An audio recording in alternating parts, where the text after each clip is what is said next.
Hi guys, this is session 4, the idea of Europe, which we were exploring in session 3 and going into a bit more detail with this one. Um, it is a real problem, isn't it, when you think about it, in order to sort of say, well, where does Europe begin and where does it end and what makes you European? And we said that you had to have something to hold yourself against to see if you were European. And that happened to be a religious thing, which I suppose was Islam. But there are other definitions of Europe, and um, some don't. Some of those definitions are becoming more important. So we've already said that European is a catch-all phrase for a whole bunch of people that sort of inhabit that windy peninsula of Asia. And in many ways, you would say European is homogeneous, but in other ways, you would say that when you get them all together, the narcissism of small differences kicks in, and they're less homogeneous. When you pull out and you see Europe, say, from 50,000 feet, then they're quite a homogeneous lot. When you zoom in, they are incredibly diverse and have big historical differences. Um, we've already speculated and talked about that the definable area of Europe is difficult to say the least, partly because of its peninsula status on the edge of Europe. But if you had to narrow it down, as some of the clever clogs in the class last Tuesday noted, that probably the Ural Mountains makes a fairly decent physical dividing line, but certainly that puts Russia in and out of Europe at the same time. Um, and some of you also noticed about certain parts of Asia that were really in the European leagues. So the modern dividing line that we're talking about here is across from Georgia. So we're putting Georgia in there. You're sticking in Moldova, and you're taking in Russia, at least west of the Ural Mountains. But there is disputed ideas of, are these places Asian, are they European?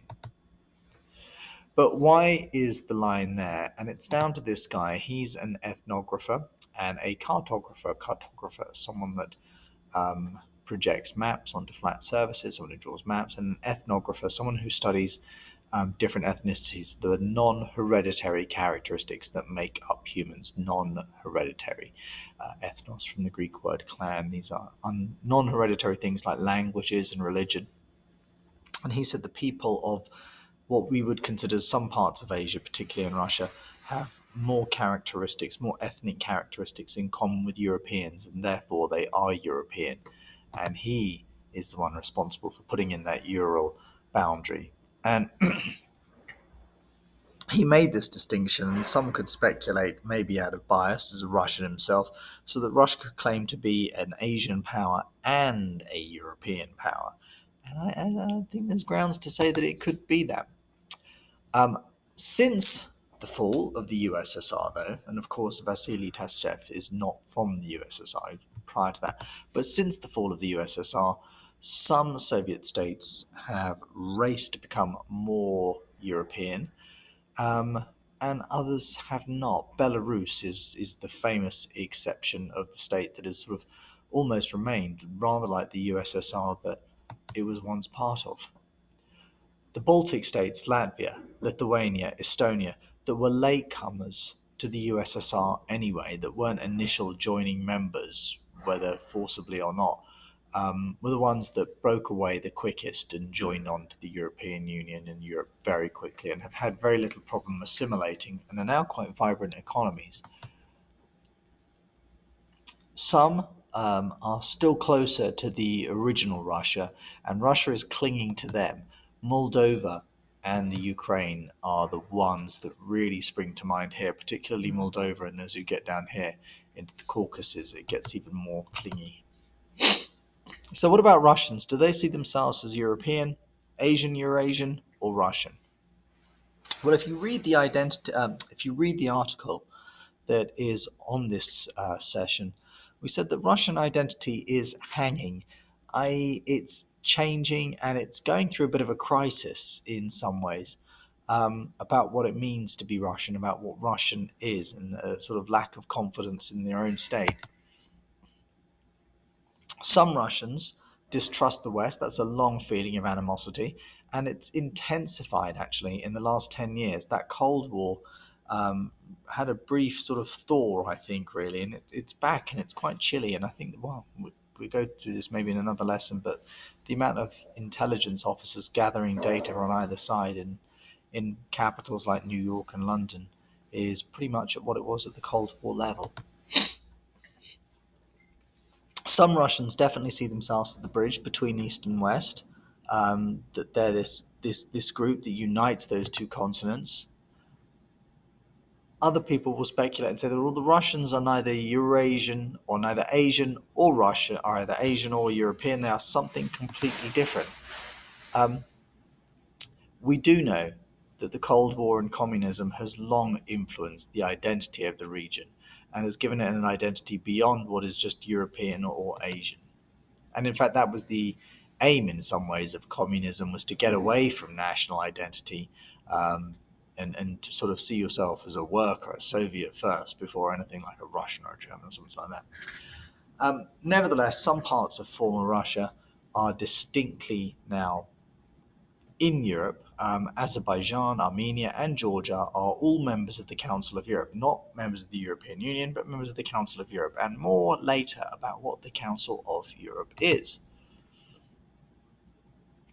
All at some points have hinted about becoming a member of NATO and or a member of the European Union. And when they do hint about that, that sort of makes Russia even more cross. Now, what about the Balkans? This area here, the Balkans, that once hilariously got joined together, it's not really funny actually, in the post World War One period, just afterwards, was called Yugoslavia, and it's started to break up after the death of its sort of centripetal force under Boris Joseph Tito, who sort of glued it all together from the beginning until his death in the sort of middle 1980s. And by the 1990s, it was coming unstuck because the glue to it was Tito and the Soviet Union. And both of those things disintegrated. And it split along its ethnic lines. Yugoslavia was and always has been a problem. There's been a considerable amount of ethnic cleansing there, either the pushing of people back into states that they think are recognizable to their own ethnicity, Serbs into Serbia, Bosnians into Bosnians, and things like that. And there's been a fair amount of violence to clear up those ethnicities as well. More recently, the rather dark period which involved the Bosnian massacre in Srebrenica in the 1990s. For a small area, it's been a lot of trouble. So, of course, a lot of the area has Islam in it, a hangover from the Ottoman Empire when it expanded out of the Anatolian Peninsula and raced up here all the way almost to the borders of Vienna. Um, because of its proximity to Greece as well, and also its historical location to um, Turkey before 1450, or the Byzantine Emperor before Byzantine Empire before 1453. Ottoman religion was, well, not Ottoman, Orthodox religion, Christianity was very big over here as well. So you've got Islam, then you've got Orthodox Christianity, you've got Roman Catholic, which spills over from Italy into Slovenia and parts of Croatia. You have 6 languages in this one fairly small place: Croat, Serb, Slovene. These are what we would say by definition the South Slavic languages. Albanian, which is I don't know, is it a Greek? Which is all on its own. Bosnian and Kosovan. 6 very distinct languages. They were united by one currency, the dinar. Which group of those would you say is European? You could easily. Slovenia is apparently one of the nicest countries to visit in Europe, by the way, if anybody wants to go there. I've heard great things about Slovenia. Um, I would say all of them are European in their way and are distinctly European, and all of them are fairly playing an active role in wanting to be members of the European Union, and some of them already are, like Slovenia. Now, Central Europe is sort of like the very heart, the beating heart of Europe, and it's changing very much. They've had a long exposure to Russian influence, and that exposure has not always been a happy one.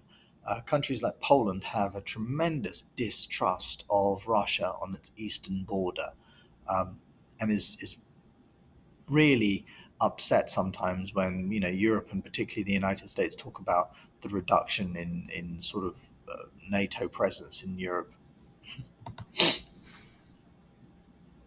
Um, Many of these states at the end of the USSR, these weren't parts of the former Soviet Union. They were what we would refer to as satellite states. They were highly controlled by the Soviet Union and in its orbit, and sort of stuck to it in its orbit. And those ones would have been this country here, which was joined up until the mid 1990s, which would be Czechoslovakia and Hungary. And very quickly after the Soviet Union disappeared, these countries very quickly reorientated their economic and cultural outlook to the West. Very quickly, they were distinctly forced to face East, I think, for a good many years, from 45 through to sort of 91. And the moment they could reorientate their worldview, they distinctly faced West. Now, some of them split, like I already told you. Czechoslovakia was joined together. So there is a shifting identity with Europe, with all these different countries. Some of them are beginning to see themselves as European citizens.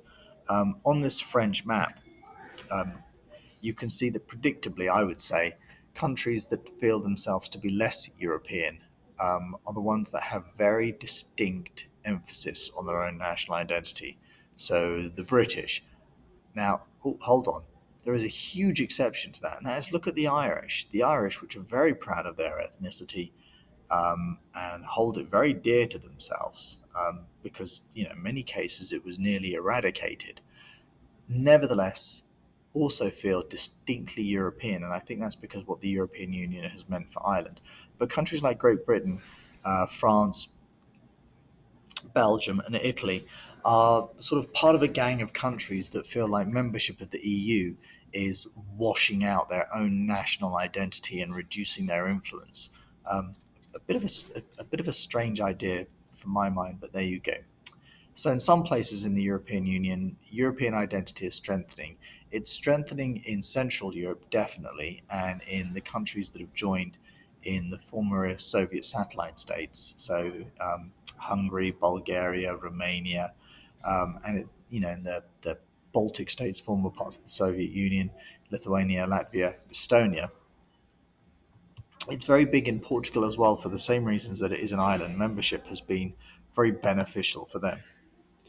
Um, So the writing assignment for today is, whilst if you look at this, Europe has, or the EU has forced some people to sort of go ahead with the European identity and think of themselves as European, at the same time, being part of Europe and belonging to something bigger has encouraged other parts of Europe to break away from their respective states. So, for example, the Scots from England, the Catalonians from Ireland, the Lombards from Italy. And why is it? Why is it that bringing people together has also managed to push them apart? Um, I think it's a fair enough question. I'm going to leave that to you and open it up. But before I do that, let's take a look at the assignment. Hold on. So there was a series of questions. I think it's only four. Let me just open it up for you. Let's do Thursday, and we cancel it off on the following Thursday. And let's just take a look at the questions. So the first question would be, the traditional dividing line between Europe and Asia included which mountain range? And I think we spoke at length in the last two classes, actually, that it is, of course, the Urals. Okay. The Cold War differences in Europe have faded, and the predominant stream of migrant workers, which we didn't discuss in this, and I'm sorry about that, but those Eastern Europe bloc countries that joined the European Union or reorientated themselves to look more towards the West than they did towards the traditional overseer in the East, Russia, the USSR, they've experienced a considerable amount of outward migration. And they've provided a lot of guest workers and migrant workers to more of the affluent countries of West. And so there's been a fairly large migration stream, which now is beginning to reverse itself, but consistently for the last 20 years mostly, there's been a migration stream out of Eastern Europe going from the east to the west. The state that has met the most resistance in its desire to be a member of the EU and NATO is the Ukraine. The Ukraine is of fairly substantial military importance to Russia, with its proximity to the Black Sea and the Crimean Peninsula. And it's large and it's agriculturally productive and quite wealthy. And the idea of it becoming an EU member is bad, but the idea of it becoming a NATO member is putting something right in its backyard, which the Russians find quite unpleasant. Now, the area of southern Europe that is ethnically diverse and hard to assume completely into the EU, because some of it is Islamic, some of it is Orthodox Christian, some of it is Catholic, is the Balkans. Of course, like I've said though, Slovenia is very nice. Right, that would be the quiz, and I will also open up the discussion thread. Um, I'll see you all on Tuesday. For now, have a lovely afternoon, and I'll see you soon.